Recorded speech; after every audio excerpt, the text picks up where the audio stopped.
الحلقة رقم 24 من بسمة عمل.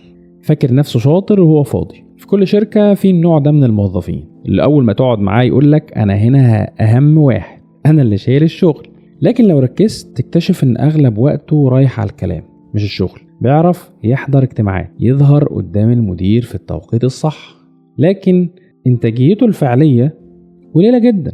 أنا فاكر واحد زميلي في شركة قديمة كان بيحب يكرر جملة لو مشيت الشركة هتقفل. أنا يعتمد عليا في حاجات كتيرة جدا، وفي يوم اضطر ياخد أجازة طويلة. والغريب بقى إن الشركة مشيت عادي والشغل مشي أسرع من الأول. وقتها فهم، مش هو بس، فهمنا احنا كمان كلنا إنه كان مشغول شكلا لكن فاضي مضمونا. الرسالة ليك النهاردة، أولا اوعى تكون زي الموظف ده اللي هو فاكر نفسه هو أهم واحد.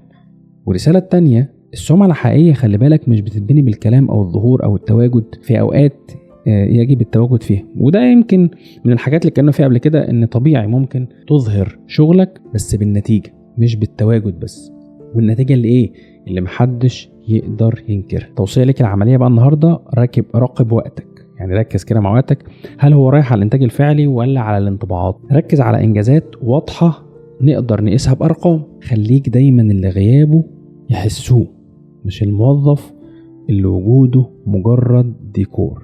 اللي فاكر نفسه أكبر من شغله بيصغر مع الوقت. وسؤالي ليك النهاردة وفكر فيه لوحدك، لو غبت عن شغلك أسبوع إيه الحاجة اللي هتقف بسببك فعلا؟ أشوفكم في حلقة جديدة من بسمة عمل.